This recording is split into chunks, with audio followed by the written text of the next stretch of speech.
have three recommendations, and I guess they're all historical novels, maybe because that's what I wrote. But the first one is a book that is close to my heart. It's called The Secrets We Kept. It's by Lara Prescott. And it is close to my heart because half of the novel takes place in Russia. But it's a very suspenseful novel. It's about the CIA project in the 1950s to obtain, type, and surreptitiously distribute in Soviet Russia the novel Dr. Zhivago. Because Dr. Zhivago was written in 1957, and the author, Boris Pasternak, got the Nobel Prize, but he could not receive the Nobel Prize, and the book was banned in Russia because it was considered anti-Soviet, and it was not published until 1988, if you can imagine that. Really? Oh my gosh, this is crazy. But it's like, so it's almost closer to the end of the Soviet Union. So there's probably were like lifting at that time, probably lifting some of the restrictions. So exactly. It was the time of Gorbachev and Perestroika, when censorship was loosened and there were more freedoms. So it was only published then. And this is half of the novel is about that. So it's set in Russia. The part that is set in Russia, it is about the legendary love story between Pasternak and his mistress, Olga, who was the prototype for Lara in Dr. Zhivago. She was used and the prototype for Lara, and she actually went to Gulag for him twice. She survived it, but because she was associated with Pasternak, she was arrested, and she spent time in the camps in Gulag. And the other half of the book takes place in the US, in the CIA projects, and it is, and the characters are CIA typists and spies. And among them are two women and their love story that is as forbidden as the love story between Pasternak and Lara. And it's very authentic. The scenes in Russia are very authentic, and the espionage schemes are very suspenseful, but ultimately it's a novel about love and what we would sacrifice for love. So that's my first one. My first recommendation. And then the second one is also a historical novel, and it's by Kate Quinn, who I think is an unparalleled master of historical fiction. So this is, it's called The Rose Code, and it is about three women who who are code breakers during World War II.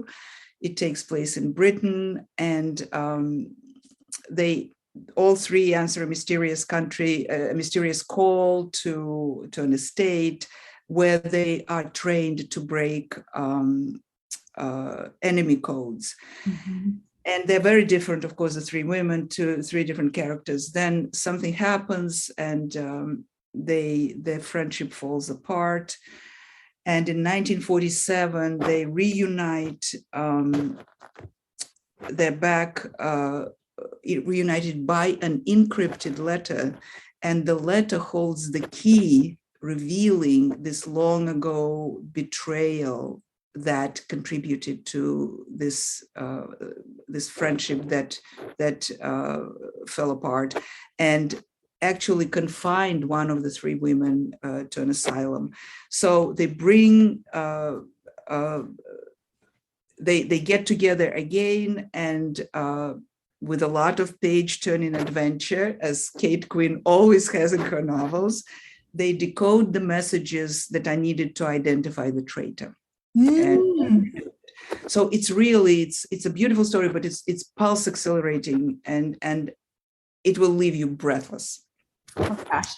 And I have to, speaking of Kate Quinn, she has a book that will come out early in 2022. I can't say anything about it except that you should look for it. It's called The Diamond Eye, and it is about a a Russian young woman who becomes a sniper during World War II. It's just fascinating. And the third book that I would like to recommend is also a historical novel by Susan Meissner. Mm-hmm. It's called The Nature of Fragile Things. It's set in 1905 in San Francisco. And the main character, Sophie, is a young Irish immigrant who is desperate to get out of the Lower East Side, out of the tenement, so desperate that she answers a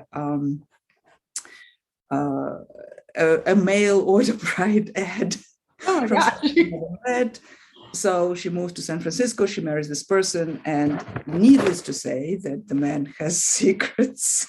Mm-hmm. So that then the stranger comes to her door, and it precipitates a whole transformative chain of events. And then a devastating earthquake happens, the earthquake of 1906. It's a psychological thriller, this book. It is suspenseful, and it is about the strength and solidarity of women, and especially women in crisis. And it is about the tenacity of spirit. But above all, it's a very tender book. Oh, I love these recommendations. So I read The Huntress by Kate Quinn, and I loved that one. And I talked to Kate for when she was promoting the Rose Code, and I was like, I need to read this book. And so it's just like pandemic reading has been. Yeah. Read it, and read the new one when it comes out. Yes. It should be fascinating. Yes, and the Secrets We Keep, I've had that on my TBR for forever. So you're just like adding, like, put those on the top priority to read them. So this is great. Thank you, Elena. Thank you. So tell us where you can find you online. I have a website. It's my name. If you Google my name, Elena Gorokhova. So it's elenagorokhova.com. And it has the latest novel, A Train to Moscow, with all the, information about it. And I'm also on Facebook and Twitter. And I guess I'm too old for TikTok. It is okay. I am learning TikTok myself, and it's just a whole brand new world. So it is all good. So thank you, Elena, for being on the show. Thank you. It's been a pleasure. If you enjoyed this podcast, feel free to share with friends, subscribe, rate, and review the show. This is the easiest way to support the podcast. Today's episode's partner is Libra FM. If you're an audiobook listener, then you should add Libra FM as your go-to source for paid audiobooks. Libra FM makes it possible for you to buy audiobooks through your local bookstore. Memberships start at $14.95, and they also have great sales for romance audiobooks each month for $3.99, thanks to the Kiss Club. To sign up for Libra FM, please visit whattoreadnextblog.com/LibraFM. You will receive a free audiobook when you sign up for a monthly subscription. If you purchase a subscription through our link, you will be supporting the podcast at no cost to you. The What to Read Next podcast is part of the Frolic Podcast Network. Please visit frolic.media/podcast to discover new shows to tune in. Thank you so much for listening, and have a great day.